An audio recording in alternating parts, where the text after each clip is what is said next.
Southeast Wisconsin faced a weather emergency overnight as torrential rains unleashed catastrophic flooding across Milwaukee County and surrounding areas, with some locations receiving an unprecedented 10 inches of rainfall in a matter of hours. The National Weather Service extended flash flood warnings multiple times as the situation deteriorated, with meteorologists describing conditions as life-threatening for residents across the region. The warnings remained in effect until early Sunday morning, covering Milwaukee County, eastern Waukesha County, Washington County, and Ozaukee County. Major transportation hubs suffered severe disruption as floodwaters overwhelmed infrastructure designed for normal weather conditions. Mitchell International Airport reported shortly after 3 a.m. that flooding had rendered all runways unusable except one, while most taxiways and an underpass tunnel also succumbed to the rising waters. The airport's operational capacity was virtually eliminated, stranding travelers and forcing significant flight cancellations and delays that will likely extend into the coming days. Ground crews worked to assess damage while waiting for waters to recede enough to begin recovery operations. Highway travel became equally treacherous as portions of three major interstate routes, I-43, I-41, and I-94 closed due to dangerous water levels. Local authorities also shut down sections of Wisconsin 175 North at I-94, where two right lanes became impassable as stormwater overwhelmed drainage systems. The storm's intensity broke local records and challenged weather monitoring systems across the region. Butler, located just west of the Menomonee River Parkway, experienced the most extreme conditions with rainfall totals reaching an incredible 10 inches in a single event. Milwaukee proper recorded just under 6 inches according to National Weather Service measurements, but localized totals varied dramatically across the metropolitan area. The Milwaukee Metropolitan Sewerage District's rain monitors detected more than 13 inches of precipitation in the 8100 block of West Florist Avenue, illustrating the storm's uneven but devastating impact. These rainfall totals represent amounts typically associated with major hurricanes or tropical systems, making their occurrence in Wisconsin particularly remarkable. This is a train track right here. The rapid accumulation overwhelmed urban drainage infrastructure that wasn't designed to handle such extreme volumes. The severe weather knocked out electrical service for tens of thousands of residents across the affected region.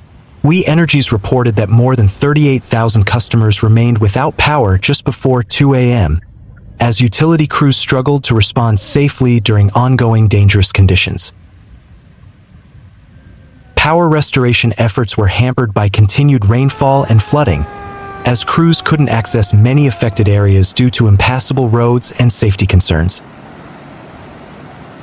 The utility company prioritized emergency services and critical infrastructure while warning customers that full restoration could take several days.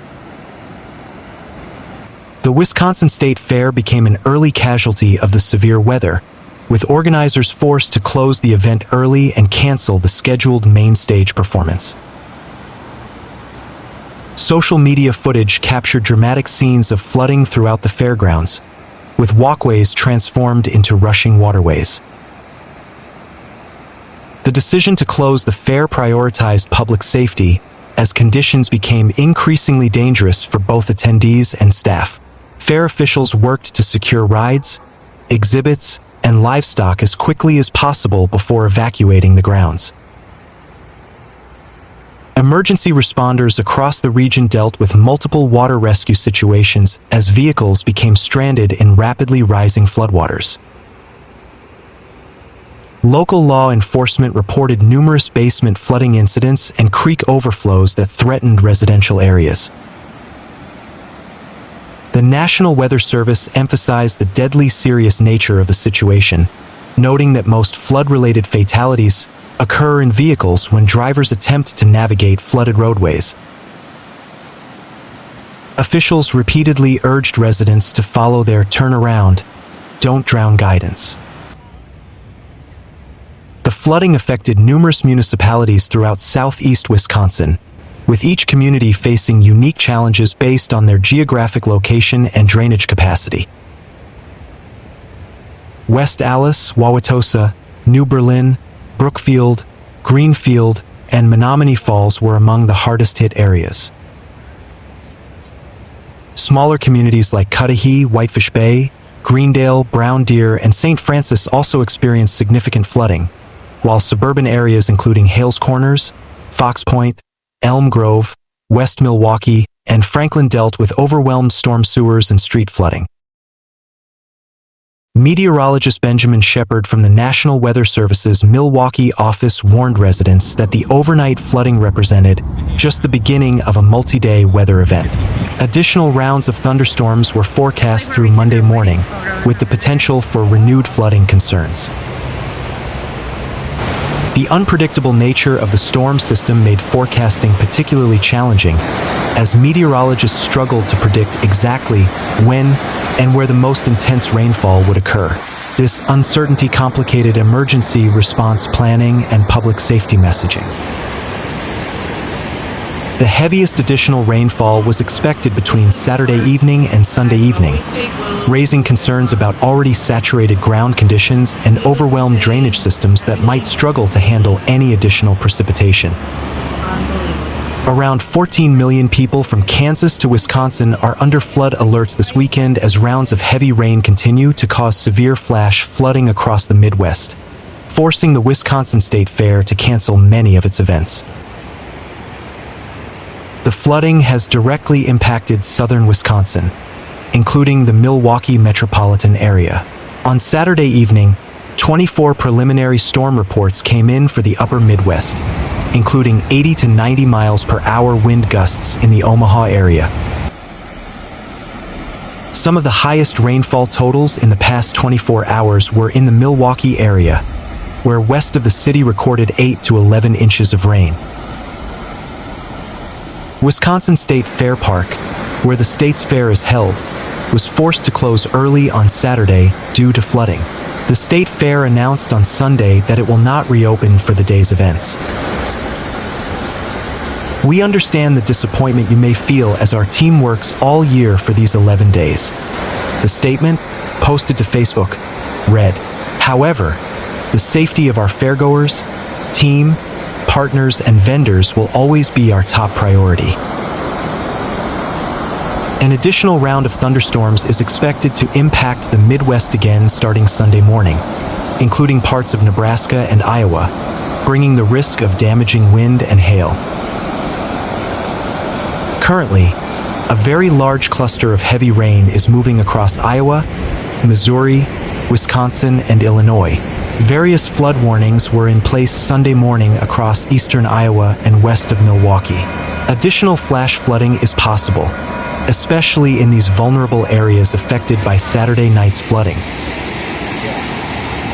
Flood alerts from Kansas to Wisconsin will remain in effect into Monday, as 1 to 6 inches of rain will be possible. Damaging wind gusts may also accompany the heavy rainfall across the Midwest. Sunday's severe weather risk will be focused over the High Plains, where 4 million are under a slight risk, including Denver, Colorado Springs, and Dodge City, Kansas. Storms in this region will be capable of 60+ mph wind gusts, large hail, and a tornado or two. As of Sunday morning, the Milwaukee River is reaching major flood stage level, which means a surge of at least 9 feet, according to the National Oceanic and Atmospheric Administration. Widespread steady rains were impacting the Milwaukee metropolitan area late Sunday morning, according to the National Weather Service's field office in Milwaukee. An area of storms is moving into far southeastern WI, with additional heavy rainfall possible through 1 p.m., the Weather Service said. Storms are moving quick, but are producing 1-2 foot/HR rainfall rates. Additional flash flood warnings are possible. Rainfall was moving toward the west-northwest Milwaukee metropolitan area on Sunday morning, according to the Weather Service's field office in the city. It will take little rain to get more flash flooding in this area, making this a dangerous situation across west-northwest MKE Metro, the Weather Service said. Turn around, don't drown. The USA Triathlon announced that the sprint and para-triathlon nationals scheduled to be held on Sunday have been canceled due to the combination of potential water conditions, flooding and course damage throughout the course, limited emergency response teams to support the event, as well as impending weather for Sunday. We know how much time, training, and anticipation you've invested in this event, and we share your disappointment, USA Triathlon said in a statement. This was not the outcome any of us wanted. We will follow up soon with more details about next steps, including deferral and credit options. Video posted to social media showed flooding in the Milwaukee suburb of Wauwatosa on Saturday. Another video showed cars trapped in deep floodwaters at the Wisconsin State Fair. Fire departments in Waukesha County, which includes parts of Milwaukee, were conducting rescues of people trapped in floodwaters on Sunday. On Saturday, strong winds led to the death of one person in eastern Nebraska after a tree fell on a woman's car. In the state capital of Lincoln, the storms damaged 2 housing units at the Nebraska State Penitentiary, displacing 387 prisoners, the State Department of Correctional Services said. The agency said all staff and incarcerated individuals were safe and accounted for.